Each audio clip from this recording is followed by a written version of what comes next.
this. They're so random.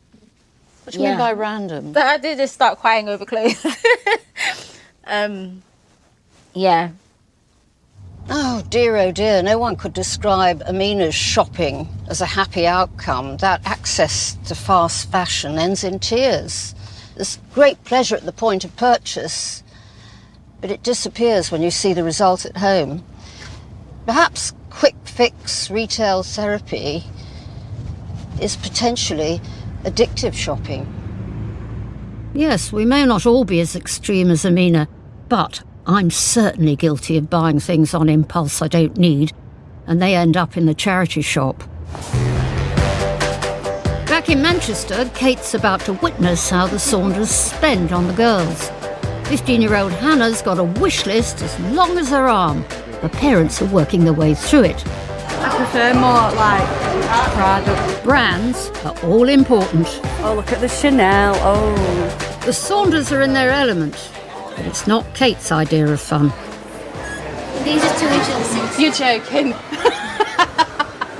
Last pair of sunglasses I bought were from the pound shop. Really? And they were the best sunglasses I've ever bought. So when you're wearing those, how do you feel? Happy? Yeah. Interesting. Sharon, who judged the Jameses' £100 a month on takeaways to be a waste of money, is happy to spend nearly double that on a label. Chris, you got some money?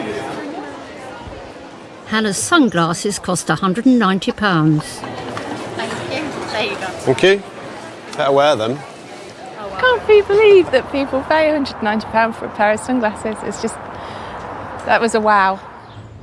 After the spending spree, Kate wants to challenge the Saunders about what it costs to keep the children happy. Within your handbook, you say that kids' treats per month is about £40. Do you feel that really day to day, when you tot it all up, that you've got a good grasp of how much you spend on the children? Probably not. When they come asking you for £10 here and can have £20 there, and it does all add up, so probably not. I'm very hot on keeping track of everything that we spend, and so I'm quite strict with myself that I'll take some money out of the bank, but that's it. I'm not allowed to spend any more than that. While you've got a 2-year-old, I can see how you can actually budget to that extent. But she won't always be 2. And however much you say, I will just say no, I will just say no, you will not want to break your little girl's heart over the sake of an extra few pound on a pair of shoes. You would feel her pain, and you would get her those shoes. Do you not think? I don't think I will. I don't see that I need to spend a lot of money to make her happy. Okay, and but if you could do that, well done. I'd love to have this same conversation in a few years' time to see how much you've had to change as she's grown older as well. I'll have to let you know. Yeah. I want to know where the pressure to spend comes from in a family. Well, the Saunders are hardly unique. I mean, most children expect to own the latest labels and up-to-date technology. The question is whether that drive comes from parents desperate to provide, or is it children demanding to have in order to be happy? What I'm going to do is consult the experts.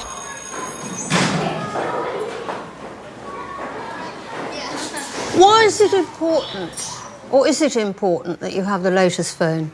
It gives you a confidence boost. Like it makes you feel better. Like when, and I think you feel more special if you have a better phone. Really? Yeah. Well, when I had a few phones before this, I had quite a bad one. I was so embarrassed to use it. I had to go into the toilet to use it, and I called it the brick Nokia because it was so chunky. But do you all know which phone each of the others have? Yes. Yes. How new is your phone? It's the newest one. Is it? So how much did that cost? £600 to £700. £700? And was it your mother or your father? I think it was both of them. I think they both put a bit of money in. Okay. Was it hard for them to get the money together to pay for that? Kinda, yeah, I think so. I think they had to work extra hours a bit. Doing what? Well, my dad's a gardener, so he works in the cold quite a lot. Yeah. So I think he had to work out in the cold a bit more. And what did your mum have to do? She works in a hospital.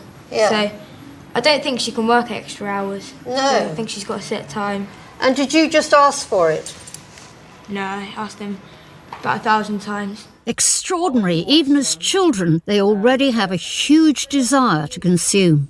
£700 one of those phones cost. It's got to drive spending, hasn't it? Because the pressure for parents, to find their children coming home and pleading, saying, they're going to talk behind my back at school, I won't have any confidence unless I have the latest phone. How can you resist? So, if you've got the have-to-have-it gene, and you're surrounded with things to buy, and you're convinced that when you have the right thing you'll be happy, it must surely be hard to keep a grip on your spending. And that's not going to end in happiness. Amina's been in touch. Oh, Amina. Hi. Since I last saw her, she's been evicted. It was horrible. After I'd moved all my stuff out, my wardrobe was the only part of the flat that has got carpet in it, so I slept in the wardrobe on the floor that night. She and her daughter are now living in a hostel. This is me. This is my whole life. When I first met Amina 2 months ago, she couldn't face the prospect of getting rid of more than 2 dresses. Oh, Amina, I remember all these. Being evicted has changed all that. She's decided to say goodbye to most of her clothes, and today she's taking pictures to sell them online. And has it stopped you shopping? Definitely. I can't actually remember the last time I bought anything for myself. Has it changed your relationship with your daughter? I think definitely I feel that we've become a lot closer and we've been able to do more things together, surprisingly. But she was always available for you to spend time with.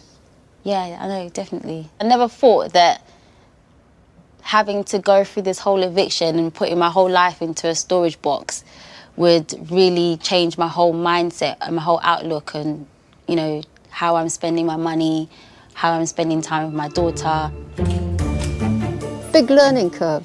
Definitely. So far, I've looked at the kind of spending where you end up owning something, whether that's a house, a handbag, or a bargain pair of shoes. But not everybody wants to spend their money on clothes or brands. For others, it's more important to spend on an experience. 5,000 feet. I've come to an airfield in Wiltshire to meet a group of people who believe that money can give you a real buzz if you take a radically different approach. And because they've got more than 500 years of spending wisdom between them, they should know what they're talking about. What makes you happiest? Meeting a challenge. Whether it's learning to dance, whether it's messing around in the sky, climbing a tree, whatever. I've just learned to ski. You've learned to ski? The group is called Skydivers Over 60. Kayaking. I've got a whole new fleet of kayaks and a trailer for that. And they certainly know how to have fun. I want to do some cave scuba diving, preferably marine, and a tandem hang glide. Go! 1,000, 2,000, 2,000, 3,000, 4,000! What they're buying is experience and challenge.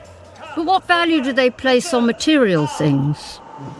I did buy a sports car. And Did you? actually What got rid sort of of sports car? It was a Maserati, and I